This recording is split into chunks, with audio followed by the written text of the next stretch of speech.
若不是你仗着帝君身份逼我与你定亲，素玉何须受这些年无人训练，连站在我身边都要被人指指点点。我耗尽胡元助你登顶，你竟如此负我！你不是最在意自己这身天狐血脉吗？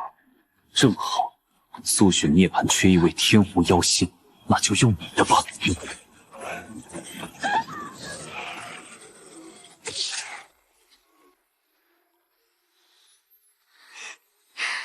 姐姐，多谢你了。以后你的身份，你的男人，就全都是我的了。若有来生，我必血债血偿。心口不痛了，我没有死，我竟然回到了邀功选夫这一日。明昭，你可想好了？今日殿中这些人里，你要选谁做你的夫婿？陛下，我想……陛下，臣知道明昭心悦于我，可臣真正爱的人只有素雪。我与素雪早已在月破石前立誓，此生绝不相负。不过，臣也知明昭这些年对我情根深重，怕是离不了我。只要他允续雪为证，我愿娶她做平妻，也算全了他对我的情谊。放肆！你孔雀王庭就是这样教太子的？素雪那只低等雪貂，也配压在涂山帝姬头上？雨辰，你真当本帝不该杀了你那只雪貂？陛下若怪罪，臣甘愿领罚，但素雪无辜，错不在他。若不是有人仗着身份步步紧逼，臣又怎会被逼到今日这个地步？殿下，不要为了我这样，都是我的错，是我不该喜欢殿下，更不该让姐姐误会。姐姐身份高贵，我怎么敢争什么？若是因为我伤了两族和气，我宁愿现在就离开妖都，再也不见殿下。你何必这样作践自己？你没错，该退让的人也不是你。明昭，事到如今，你还要装到什么时候？你明知道我爱的是素雪，偏偏仗着自己是帝姬，仗着妖皇和涂山都站在你身后，就想逼我低头。什么都有了，为何偏偏连他这一点真心也要夺？这小雪团倒是有几分可怜。可怜，当年妖魔大战，涂山族人误将尚在襁褓的素月抱回，即便后来发现认错，母后也让他留在狐族享尽宠爱，他还有什么不满足？这万妖结台的雷行，唯有与我这九尾天狐结契，借我的天命气运才能平安度过。这些事，雨辰他们根本不知道，他们只知道帝威选谁，谁就是下一任妖皇，却不知离了我，他们根本无法存化血脉。谁给你的胆子，敢在大殿上这样羞辱明昭？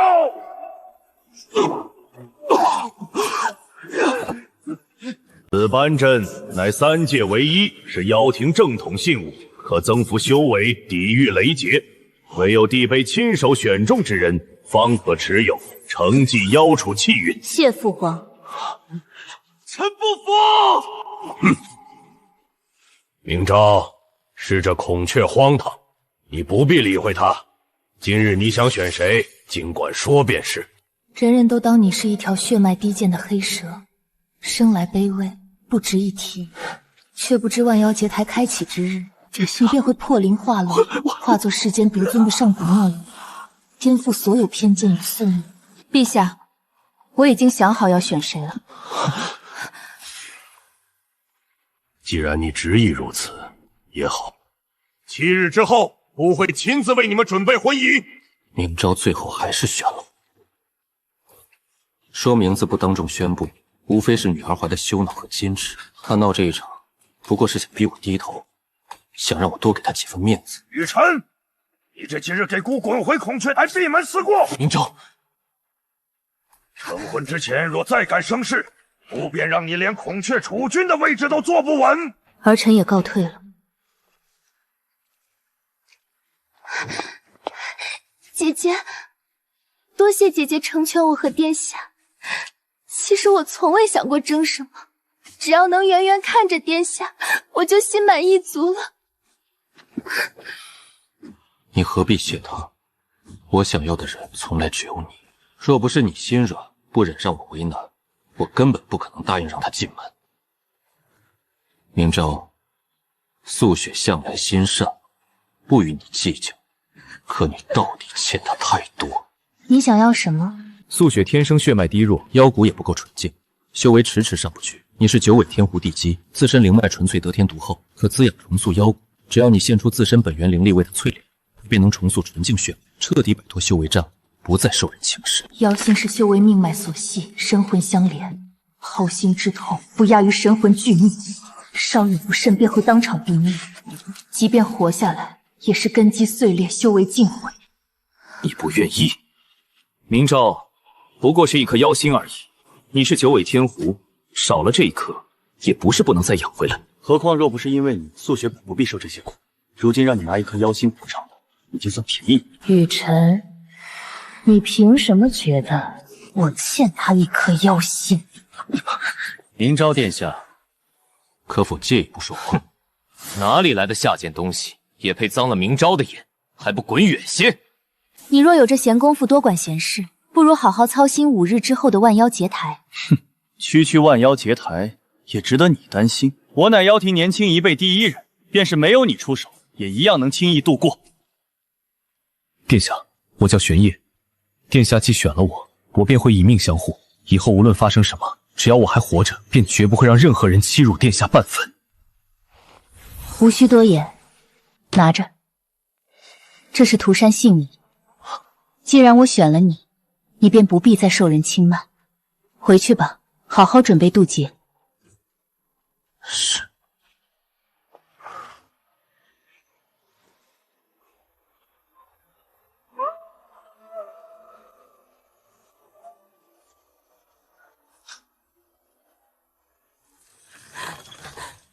殿下，您快进去看看，院里出事了。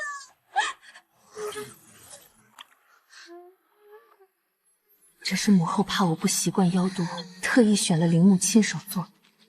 她说听见铃响，等当时涂山的风吹来，雨辰你竟敢毁了它！姐姐，你别生气，是我说那秋千太旧了，不衬院子，殿下才让人拆了的。谁准你动我的东西？不过一架破秋千，拆了便拆了。素雪喜欢青羽花，我打算让人把你这院子重新收拾一遍，往后这地方也该有点样子。滚出去！明昭，你又闹什么脾气？我肯用你的东西，那是看得起你，你别不知好歹。哼，若是真惹恼了我，我大可以不娶你，到时候你便是后悔也来不及。雨辰，你喜欢当舔狗，愿意捧着素雪回你自己的地方捧去，别跑到我的宫里犯贱。他如今还没过万妖结台，根本没有开府见衙的资格，连安置素雪的地方都没有，才跑来我这里耀武扬威。我的东西你也配碰？带着你的人立刻滚！明昭，你现在嘴硬有什么用？你从前费尽心思想嫁给我，如今不过是欲擒故纵罢了。哼，等我过了万妖结台，你最后还不是只能选我？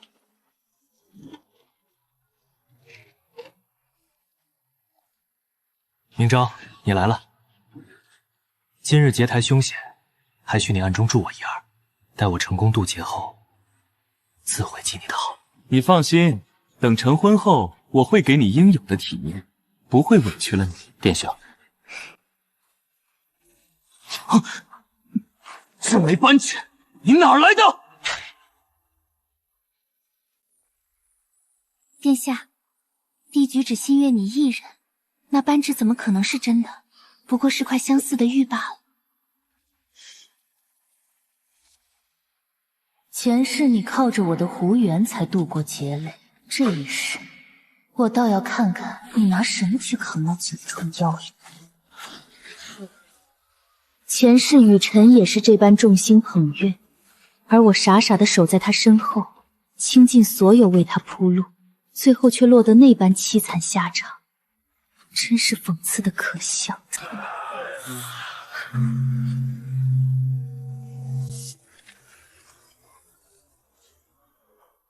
万妖结台已开，各族子弟入阵。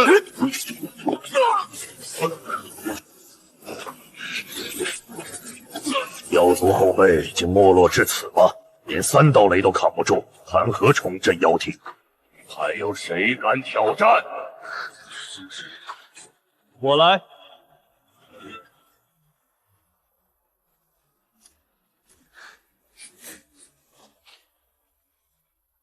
那只雪貂怎么也上去了？他疯了吗？带着家眷上结台，这孔雀出去要做什么？前世雨辰为了彰显深情，也曾带素月上台博取美名，最后却是我在暗处耗费修为，替他们硬生生扛下大半雷劫。这一世，我倒要看看，没有我兜底，你们如何收场？爬上去做什么？那可是万妖结台，不是闹着玩的地方。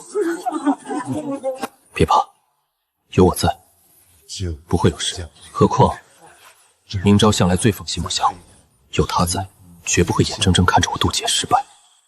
还有明昭，谁都知道九尾天狐一脉天命加身，最善闻妖蛊护神魂。没错，若帝妃真愿意出手相助，雨渊殿下此番度的确会比旁人多出几分成熟。快殿下，其这般做法，原来是笃定帝妃会出手兜底。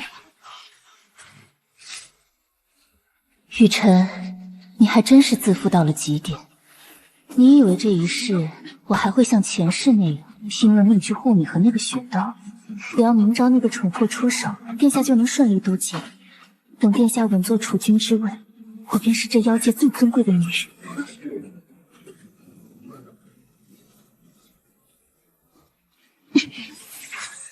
那是雪多一族的本命灵元。你疯了！本命灵元何其珍贵，怎么能轻易离体？稍有不慎，你的修行根基都会受损，你知不知道？殿下，我知道自己不如姐姐，我也没有她那般尊贵的血脉，更没有她强悍的修为，可我总想为你做些什么，哪怕只能帮上一点点忙，我也心甘情愿，无怨无悔。你何必如此？傻得让人心疼。这雪雕仙子竟然为了雨辰殿下，甘愿献祭自身本命灵元，这份心意太重了，真是情深意重，痴心一面啊！对比起来，倒是那位冷冰冰的地基显得太过冷漠寡情了。素雪，你这招以退为进，用的真是炉火纯青。你当真以为他这一缕微弱灵元能帮你扛住9重雷劫？不过是只能让你在第1重雷劫下稍稍胡缓的心理慰藉罢了，根本改变不了结局。这小雪雕倒真舍得。若是雨辰殿下扛不住雷劫，他第一个要受灵力反噬。不过以他的修为底蕴，这点灵元送入殿下体内，恐怕也起不到多大作用。说到底，他笃定帝嘴殿下会出手护住雨辰，不然怎这般肆意赌上自身本源？是啊，雨辰殿下真是好福气，前有帝嘴倾心相待，后有素雪仙子甘愿付出，属实让人艳羡。前世，我的北翼人灵犀，我的胡元，我的性命，在他们口中，大概也不过是理所应当4个字。素雪此刻做出这副情深意重的模样，不过是在赌罢了。赌雨辰能凭借这场付出，再收拢几分人心，稳固储君声望。赌我会像前世那样，心软暗兜底，在最后关头替他扛下所有雷劫。若雨辰此番渡劫成功，他就是不变化着未来妖皇共闯生死、情深不移的真爱。若雨辰败了，他也能继续装作无辜柔弱、不爱舍身的可怜人，永远立于不败之地。裴兰9重妖雷，他疯了不成？竟然要一口气引下9重妖雷！往近来，妖族年轻一辈里，也没几人敢这样贸然硬闯9雷。雨辰，快收手！如今妖骨尚未稳固，修为根基未稳，万万不可如此冒动！快停下！你这是在自寻险途！不过是9重妖雷罢了。我素来有明昭暗中护持，如今又有素雪舍命相助，底蕴十足。今日这9重雷劫，我定要一口气尽数接下，彻底坐稳妖庭第1天骄子的位置。狂妄！如今于晨竟会狂妄到这种地步！雨辰这是在铤而走险啊！何止是在铤而走险，他分明是在赌帝尊舍不得他死，笃定有人会替他扛下这9重雷劫。疯了，雨辰真的疯了。前世的雨辰向来如此，肆意妄为，自负轻狂，笃定我永远会为他兜底，心甘情愿为他一次次耗费本源，舍命相护。可这一世，我倒要看看，没有我，他凭什么借这9重妖雷？明昭，你还在等什么？还不快来助我渡劫！明昭，别闹了，好不好？这是九重妖雷，不是儿戏。你若再不出手，我真的会死。真是稀奇，像雨辰这样心高气傲、目空一切的人，居然也会低头求人。前世我嫁给他后，也曾天真以为孔雀皇脉生性淡漠清冷，他本就是不会温情、不懂表达的性子，对我从无温言软语，永远只有理所当然的索取与居高临下的命令。我曾一遍遍自我安慰，替他找尽借口，直到那日，我无意间撞破了他的真面目。你顶替明昭的身份，也并非全是你的错。若不是涂山上下趋炎附势、捧高踩低，肆意侵辱于你，你又怎会生出这些无奈心思？素雪，你受委屈了。我站在殿外，听得浑身发冷。原来他不是生性清冷，只是温柔从来不属于我。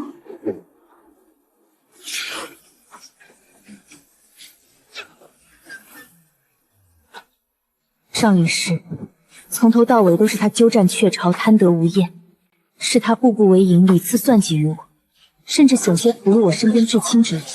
可到了雨辰口中，是非彻底颠倒，错的从来都是我，是整个无辜受戒的涂山。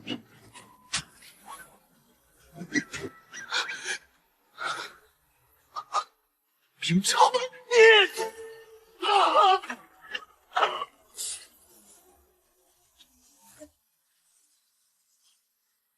这怎么可能？第一道雷，仅仅是第一道九重妖雷，竟然就将雨辰伤成这般模样！在黑夜，会见我的云道。这是妖力散尽、生机断绝的不祥征兆。他的本命灵元尽数溃散，这是被雷劫反噬，直接打回本源形态，断了修行根基。雨辰殿下还要继续渡劫吗？这才仅仅是第一道雷劫，便已是这般绝境。雨辰、素雪，前世你们联手施加在我身上的所有算计、委屈与伤害，今日种种反噬，不过是你们还债的开端。前世我所承受的万劫痛斥，你们即将一一尽数体验。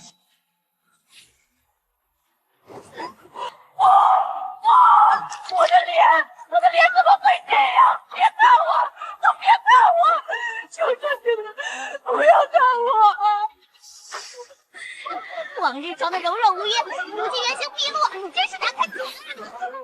是他自己执念太深，靠着那张刻意娇柔的容貌，靠着苦苦经营多年的柔弱纯善人设，蛊惑人心，算计万物。如今雷劫落定，假象破碎，不过是撕碎了他最后的一层遮羞伪装，一切皆是咎由自取。明昭，救我！我错了，我方才是一时气急，我是你未来的夫婿啊！你怎么忍心看着我死在这里？事到如今，他竟还有脸面提起未来夫婿这4个字，真是可笑至极。所有人都在等着看我的选择，等着看我是否还会像前世那般心软妥协，不顾一切，倾尽所有，再次为雨辰挺身而出，兜底周全。明昭，我就知道你舍不得我死。只要他愿意出手救我，方才他亲近玄烨的种种出格举动，我剑术可以既往不咎。在这妖界天地，他终究是属于我的，永远不会真正背弃我。快，躲起来！这雷劫我扛不住了，立刻把你的胡言业力于我！明昭，你去哪儿？救你！前世我倾尽心血，燃尽神魂护你周全，换来的却是你亲手狠心剜去我心头灵元，断送我所有生机。这一世，纵使你生死道消，也不配沾染我半分悲悯，不配死在我手中。哈！只要殿下在，地狱我也敢闯。手给我！明昭，你疯了！我才是你的未婚夫，你放开那个贱奴！谁告诉你你是我未来的夫婿？妖都谁不知道我们自幼定亲，这是世人皆知的事。定亲的是涂山帝妃与孔雀楚君，从来都不是我和你。雨辰，你未免太过自以为是，高看自己。我今日只是当众告知诸位，谁才是这妖庭未来真正的主人。那是涂山帝婿专属信物！天哪，这竟然真的把传世扳指给了这条黑蛇妖！雨辰殿下这下颜面尽失，真是自作多情一场空。假的，一定是假的！你不过是为了故意气我，随便寻了物件糊弄众人。扳指是真的，我选他亦是真心。雨辰，看看你如今这副落魄狼狈的模样，只让我心生厌恶。这绝对不可能！我是万众瞩目、天赋卓群的妖界第一天骄，是本该登临至尊之位的未来妖皇，怎么敢？怎么能替我选他？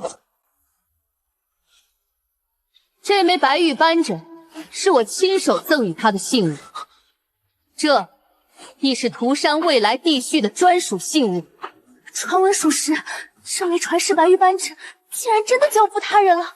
雨辰殿下不是常年自诩是帝尊命定的夫婿吗？今日倒是让我等大开眼界。殿下自诩天之骄子的雨辰殿下，脸面彻底被打穿，沦为全场笑柄啦！玄燕出身低微，不过是一介普通蛇妖，无显赫家世，无顶尖底蕴，如何配得上涂山地基？怕不是地基一时赌气冲动。你年纪尚浅，眼界太浅，不懂其中深意。帝尊若是仅仅为了赌气，怎会将涂山传承数代、象征帝序正统的白玉扳指轻易赠与他人？这分明是真心抉择，绝非一时意气。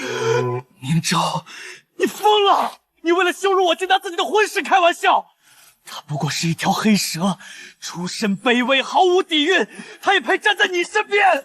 配不配，总比一个靠着别人替他挡雷、贪他人之功，还妄想踩着我上位的废物强。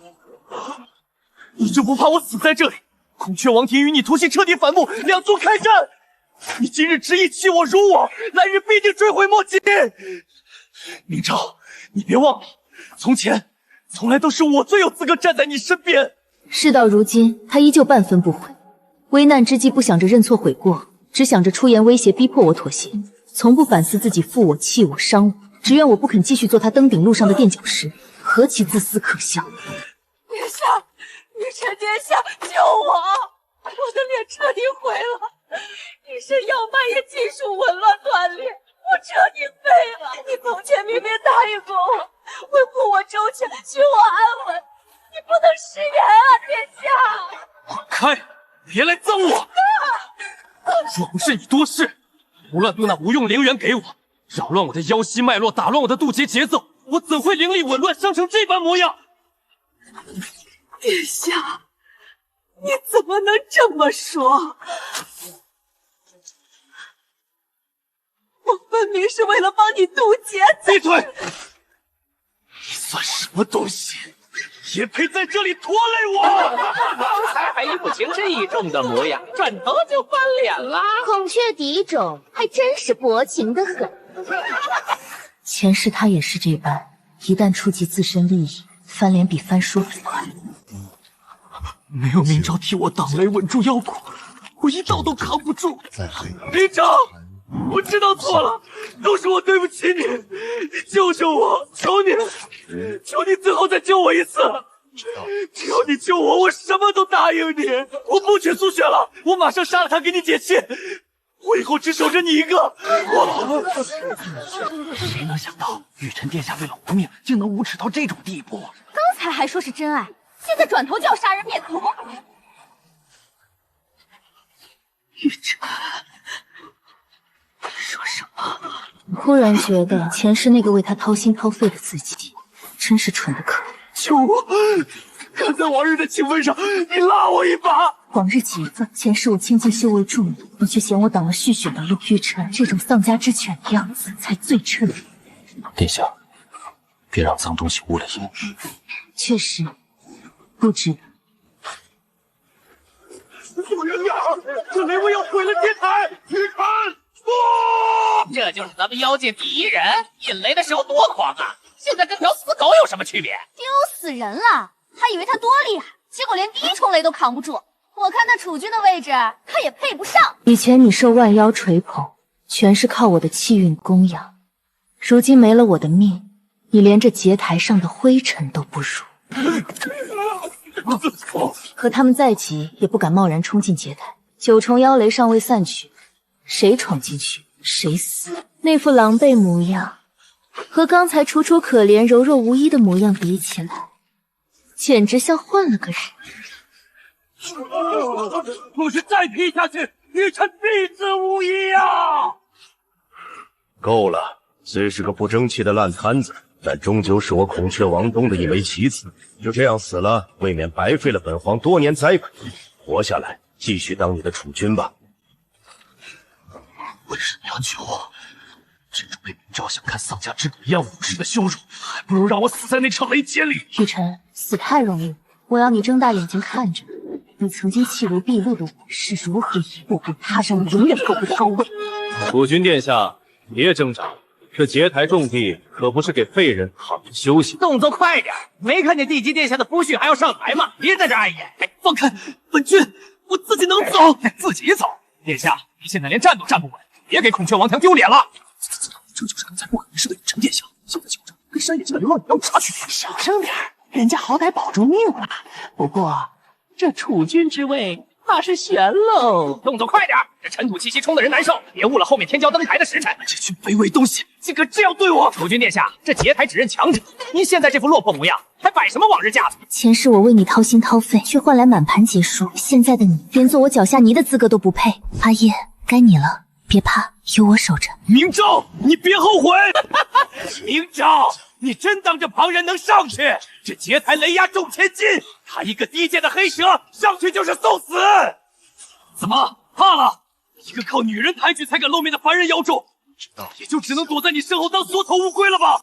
不过这储君之位怕是悬喽。动作快点，这尘土气息冲得人难受，别误了后面天骄登台的时辰。这群卑微东西，竟敢这样对我！储君殿下，这劫台只认强者，您现在这副落魄模样，还摆什么往日架子？前世我为你掏心掏肺，却换来满盘皆输。现在的你，连做我脚下泥的资格都不配。阿叶，该你了。别怕，有我守着。明昭，你别后悔！明昭，你真当这旁人能上去？这劫台雷压重千斤，他一个低贱的黑蛇上去就是送死。怎么怕了？一个靠女人抬举才敢露面的凡人妖种，也就只能躲在你身后当缩头乌龟了吧？这一巴掌是教你认清主次，再敢乱罪一个字，我就让你从这劫台一路爬出妖都。殿下，消消气。劫雷无情，你若现在反悔，我能保你。殿下为我做的已经够多了，只有我足够强大，才能在接下来的万妖乱世中真正护他一世。这一次，我想自己走上去。我雪夜绝不做殿下身后的附属仆，我要做能为你遮风挡雨的人。你疯了！你只是黑蛇血脉，墙上劫台会被劈得修为尽损，形神俱损。殿下，这一步必须我自己走。听话，我有雨辰想让你做他的挡箭牌，但我玄烨要做殿下的手中剑，说连这雷劫都扛不住，我拿什么护你？是他为我收身隐士，也是这般沉默却决绝。雨辰要的是我的权势，而他要的是我有退路的余生。玄烨，活下来，我亲自为你出发。虚张声势，我孔雀皇脉都扛不住的雷，你这普通妖种凭什么？给我劈死他！你们看，云变色了。疯了！这是灭世此雷，只有上古大妖渡劫才会出现。这小子到底是什么怪物？唾沫，比起前世看着昭昭死在我怀中的痛，这雷劫不过如此。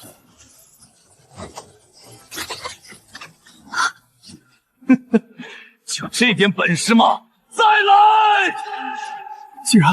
竟然连眉头都没皱一下。这种气魄哪里是黑蛇，这分明是真龙之姿。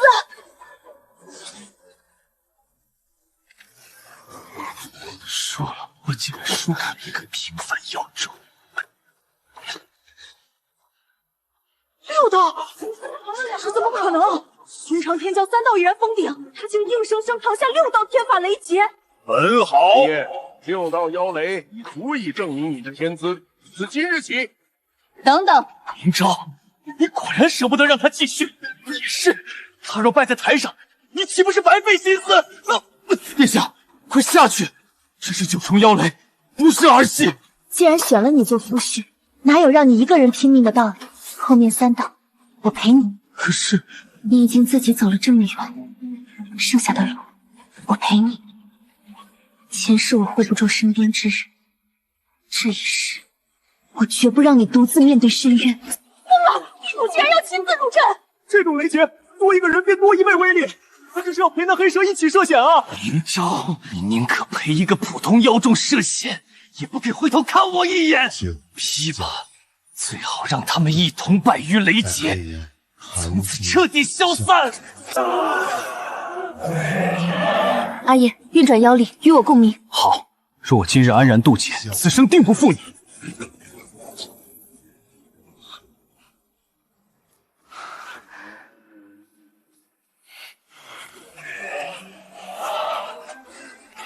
这是什么威压？我的腿在发抖。不可能，他只是一条黑蛇，怎么会有龙气？这种万妖压着，这的威压感。墨色龙鳞，万妖臣服，这是传说中的返祖龙脉。哈哈哈哈！天佑我妖族，这根本不是普通黑蛇，这是上古墨龙。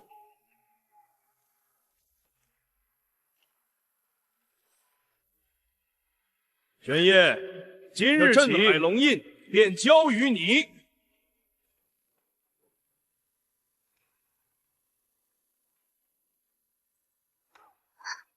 殿下，晦气得很，是雨辰和素雪来了。他们还有脸来？那雨辰如今落魄至此，还不知收敛，执意要硬闯偏殿。他嘴里翻来覆去就是要见您，张口闭口说自己有天大的冤情要诉说。素雪也跟着一同来了，全身裹得严严实，不肯露半分容貌。可奴婢远远瞧着，他那张脸，怕是比前些日子还要难看憔悴几分。雨辰从前不肯真心选我，不是不想要我的偏爱，而是既贪恋我的身份权势，又忌惮世人非议，怕人人都说他依附于我。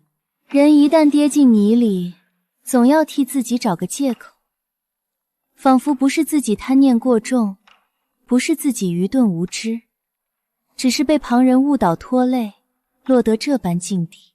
他心心别扭又极度自负，自然偏爱素雪那种事事顺从、刻意捧着他的人，满足他的虚荣心。如今他一无所有，跌落谷底，走投无路之下，反倒想起这些陈年旧账，想来博取怜悯了。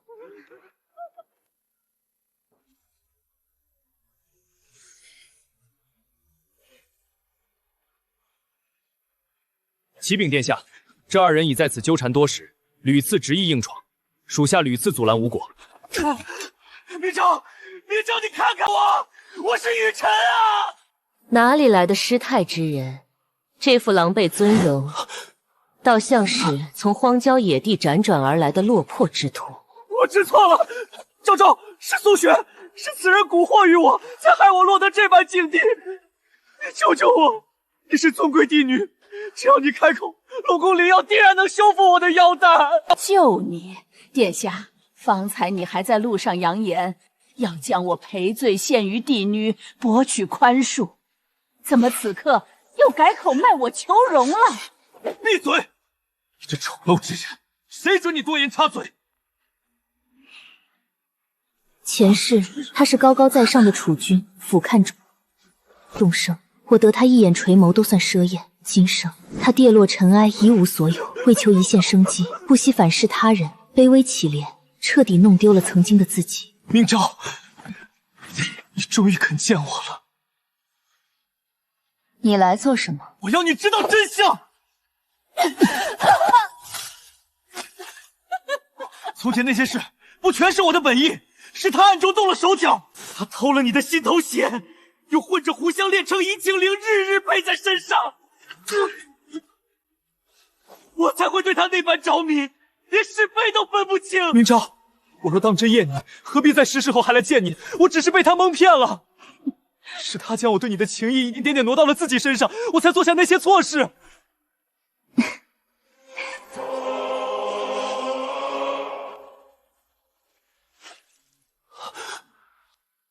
雨辰，你是不是到现在都还没明白？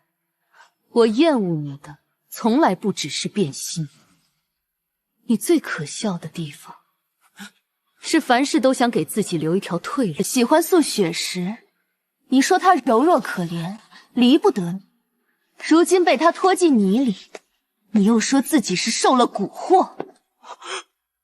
你总觉得错不在你，都是旁人逼你的。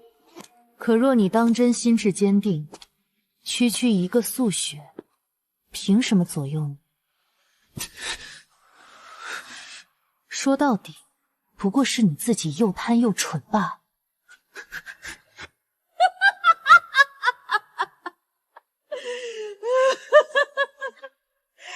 听到了吗，雨辰？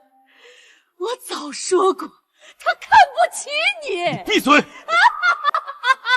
闭嘴！你不是最爱听我说话吗？当初你搂着我说明娇太傲，压得你喘不过气。你说还是我最懂你，怎么，如今想把一切都推到我头上了？移情铃是我做的不错，我不过是替你把那点见不得光的念头放大了而已。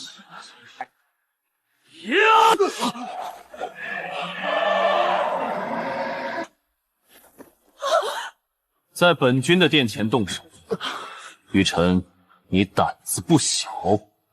他没吓到你吧？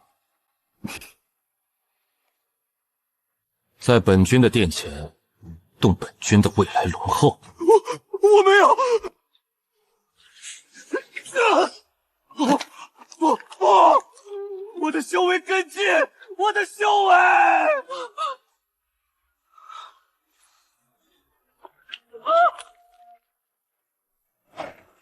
陛下有旨，将这2个不知死活东西剥去嫌弃，即刻发往北京杖责，永世不得踏入四海半步。带走。都过去了。是啊，都过去了。今日你来的倒巧，有样东西我准备了许久，想带你去看。什么东西？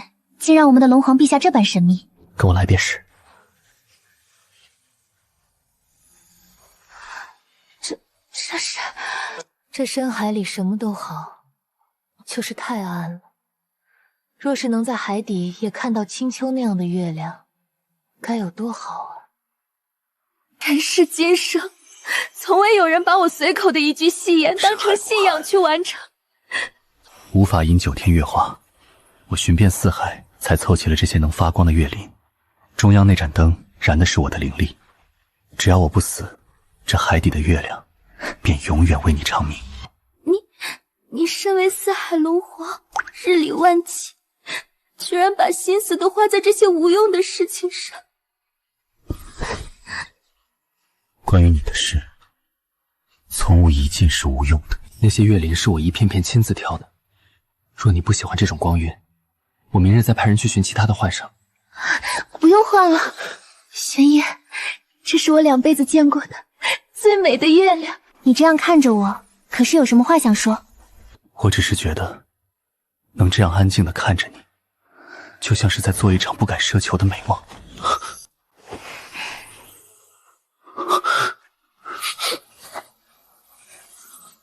婚期太晚了，龙君陛下这是嫌7日太长？太长了，1日我都嫌多。我恨不得现在就昭告四海，让所有人都知道你是我的妻子，再也无人能将你从我身边夺走。我不走，这一生我都只做你的帝后。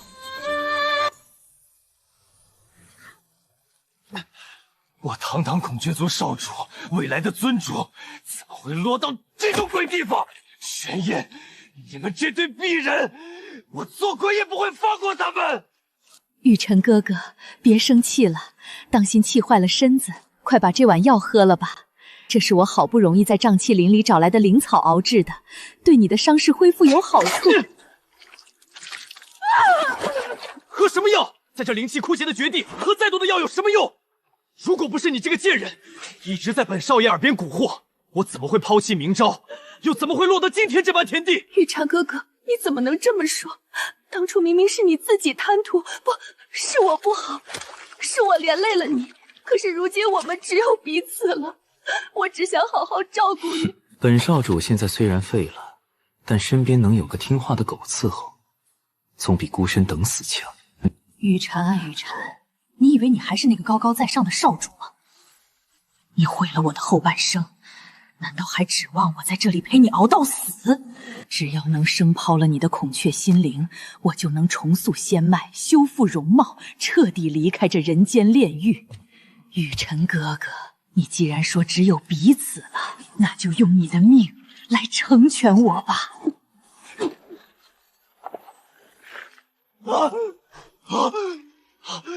这是什么？徐玄，你这贱人在干什么？干什么？当然是借雨痕哥哥的孔雀心灵一用，有了它，我就能重塑仙脉，彻底离开这个生不如死的地狱。你去死吧！想踩着我翻身，你想吸干我的力量逃出去？做梦！我雨辰就算是死，也绝不让你这个贱人如愿！一起下地狱吧！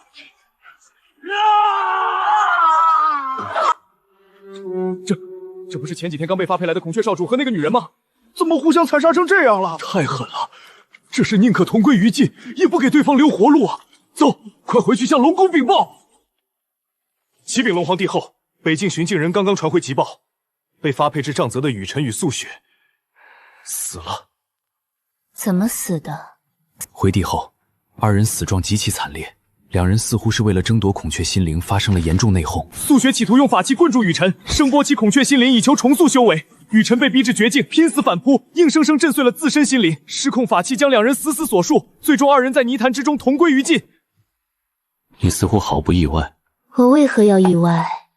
一个自私懦弱、贪生怕死，一个阴毒贪婪、不择手段，这般两个极致利己之人，被扔进绝境泥潭，毫无退路，必定会相互推诿过错，彼此怨恨撕咬，最后为求一线生机，不惜将对方生吞活剥，此乃必然结局，毫无意外可观。更何况我早已顺水推舟，悄悄送了他们一起。当初二人被逐出龙宫时，我命人收回了雨辰身上所有旧物护身法器，断他所有退路，唯独一件禁忌法器，我故意刻意遗漏，留在了他身边。什么法器？千羽锁，一件阴毒至极的禁忌法器，最擅长禁锢妖骨，束缚修为，专为赤衡妖族而生。我早已算透素雪的本性，身处北境绝境，无依无靠，无路可走。他唯一翻身的指望，便是雨辰的孔雀心灵，而我留下的千羽锁，就是他眼中最完美、最稳妥的行凶利器。可他不知，千羽锁一旦沾染孔雀妖修的心头血，强行剥离妖骨，撼动本源，便会触发无法逆转的狂暴反噬，无人能控，无人能解。这便是我为他们量身定做的绝路。这部暗器从落子之初便死死锁死了两人的命脉与结局。既然他们半生纠缠不休，阴魂不散，那我便成全他们，让他们生生世世绑缚纠缠，永世沉沦地狱，不得脱身。他知晓我这般阴狠缜密的算计，会不会觉得我心思深沉，手段残忍，心生隔阂？夫人果然记仇，不过我喜欢。那是自然，我青丘明朝从不做赔本的买卖，他们欠我的血债罪孽，本就该以命偿还。我未曾亲自动手将他们千刀万剐，已然是给足了天道情面。二人本就万死难辞营救，但凡有人敢让我夫人受半分委屈，即便你心软不出手，我也定然将其抽筋扒皮，挫骨扬灰。这般满身污秽、阴毒、卑劣之人，惨死泥潭，永世沉沦，便是他们最好的归宿。如今大仇得报，心里痛快极了。这龙宫虽好，待久了难免烦闷。我想去北境看唐雪。北境方才沾染晦气，横死两人，向来无人愿意踏足，他竟偏偏要去往那里看雪。好，你想去的任何地方，我都陪你。龙皇陛下答应的这般爽快，你那书案之上可是堆积如山的四海政务奏折，亟待处理。你若为了陪我看雪荒废朝政，就不怕龙族长老们联名上奏，弹劾你是昏君误事？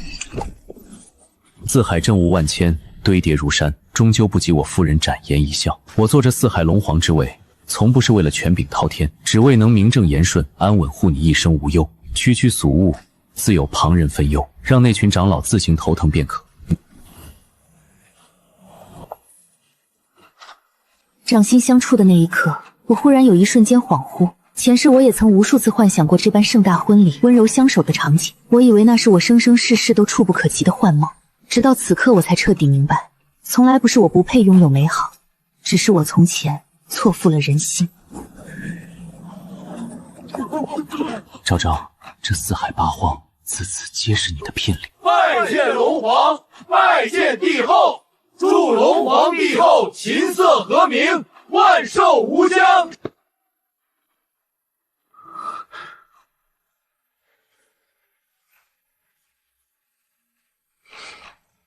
累了一天，脖子都酸了吧？我不累，玄烨，我只是觉得眼前的一切太过美好，美好的像一场轻轻一碰就会破碎的幻梦。这不是幻梦，我以江山为聘，许你一生安稳。这一世，我定护你周全。这不是梦。昭昭，你是我名正言顺的帝后，从今往后，这四海八荒无人敢欺你半分，即便是天道，也不能伤你分毫。直到死过一次，历经千帆，我才彻底明白，真正被人珍重偏爱，从来不需要反复求证，不用猜忌他的去向，不用试探他的心意，更不用卑微委屈，刻意迎合。真心爱你的人，永远会主动奔赴向你，无论你跌落泥泞，身处绝境，他都会稳稳将你接住，护你周全。昭昭，你口口声声说爱我，那就把你的内丹给我。雪儿的腰脉尽断，只有你的内丹才能救她。姐姐，多谢你的成全了。你放心离去，我会好好替你陪着雨辰哥哥，绝不会辜负你。昭昭，是我，别怕，我在。那些曾经让我以为永远熬不过去的黑夜，那些如影随形、刻骨铭心的恐惧，原来终究会消散。我终于明白，黑暗从不可怕，因为天总会亮。而那个愿意在无尽黑夜中死死抱住我、守护我的人，会永远为我停留。龙皇陛下威震四海，权倾八方，我青丘不过是偏安一隅的小小部族。明昭这孩子自幼被我们夫妻娇养长大，眼里容不得半分委屈与瑕疵。老夫心中一直忧虑，他这般无拘无束的性子，入了规矩森严的龙宫，以后怕是会惹陛下厌烦。若是他日陛下心生厌倦，待他不耐，我青丘纵使势微力薄，也愿拼尽全族性命，亲自将女儿接回故土，护她周全。岳父大人言重了。昭昭是青丘至宝掌上明珠，如今愿意屈身下嫁于我，是玄烨有此生最大的荣幸。他的所有所有性子脾气，皆是我心头偏爱。龙宫万千规矩，从来约束不了他，往后也无需约束，因为在龙宫之内，便是唯一的规矩。天下父母，昭昭白首不相离。好话人人都会说，可世间男儿心性最易变迁，一朝变心，不过转念之间。空话誓言，终究难安人心。我玄烨今日敢以天道立誓，若我此生他日敢负昭昭半分情谊，敢让他受半分委屈，甘愿龙骨寸断，逆鳞尽落，修为尽毁，四海人随我一同承受天谴覆灭。我玄烨永世不得超生。快起，快起！陛下何必发此深重毒誓？我夫妻二人信你，彻底信你便是。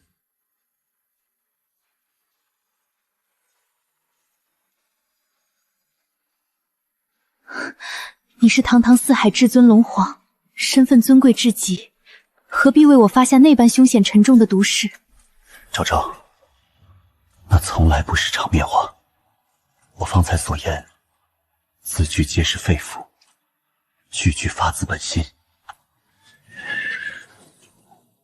玄烨，我一直想不明白，你身为统御四海的至尊龙皇，世间绝色佳人千千万网，应有尽有，为何偏偏对我执念至深，深情的有些不可思议？就好像我们早已相爱相伴了千百年，哪怕我前世错付他人，狼狈不堪，满身疮痍，你也从来不曾有半分嫌弃。那时我只是困在北境泥沼里，修为浅薄的黑鹫，曾受你恩惠，却在你最绝望的那一刻无能为力。我只能懦弱地藏在暗处，看着你受尽折磨。